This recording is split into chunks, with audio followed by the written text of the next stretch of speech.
Ketika itu Sayyidina Utsman bin Affan berusia 81 tahun dan beliau menjabat sebagai khalifah ketiga setelah Umar bin Khattab. Saat itu, beliau meminang seorang gadis cantik dan pintar dari Bani Kalb yang berusia 18 tahun. Dengan penuh kelembutan, Utsman bin Affan bertanya kepada Nailah binti Al-Farafishah, "Apakah engkau keberatan jika menikah denganku, laki-laki yang sudah sangat tua ini?" Dengan tersenyum malu-malu gadis belia itu menjawab, "Aku menyukai laki-laki yang lebih tua." Khalifah Utsman berkata, "Namun usiaku telah melampaui ketuaanku." Nailah kembali tersenyum tertunduk malu dan menjawab, "Masa mudamu telah engkau habiskan bersama Rasulullah Shallallahu Alaihi Wasallam. Itu membuatku merasa beruntung dan lebih dari segalanya."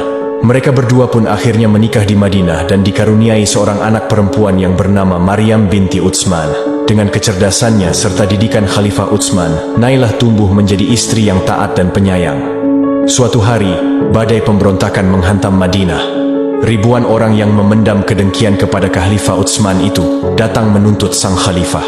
Tidak hanya menuntut, mereka datang dengan membawa pedang dan menginginkan nyawa dari sang khalifah ketiga itu. Para pemberontak itu datang dan mengepung rumah Utsman bin Affan itu. Nailah yang menyadari hal itu, ia tak gentar dan tak lari. Nailah justru menjadi tameng sang suami dari serangan pemberontak. Nailah selalu menemani Utsman dengan penuh kasih sayang, dikala situasi saat itu semakin mencekam. Kemudian dua pemberontak hendak masuk ke dalam rumah. Segera Nailah keluar dan melepaskan kerudungnya, berharap para lelaki itu masih memiliki keimanan dalam hatinya dan akan memalingkan wajah meninggalkan mereka. Melihat hal itu, Khalifah Utsman langsung menegur sang istri, "Nailah, tutuplah rambutmu itu, demi Allah. Lebih mudah bagiku untuk membiarkan mereka masuk daripada engkau berbuat haram seperti itu."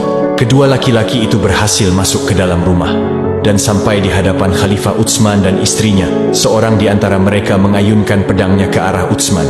Namun dengan keberanian Nailah, ia menahan ayunan pedang tersebut hingga beberapa jari jemarinya yang indah itu terputus.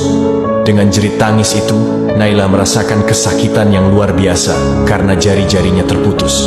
Kemudian laki-laki satunya kembali mengayunkan pedangnya ke arah Utsman bin Affan. Namun lagi-lagi, Nailah menahan tebasan pedang itu dengan tangan yang masih utuh hingga beberapa jarinya pun terputus. Jeritan kesakitan Nailah itu tak mampu membuat penyerang itu luluh. Justru mereka berdua semakin beringas dan kejam. Nailah serta putrinya, Maryam, tak luput dari siksaan kejam itu.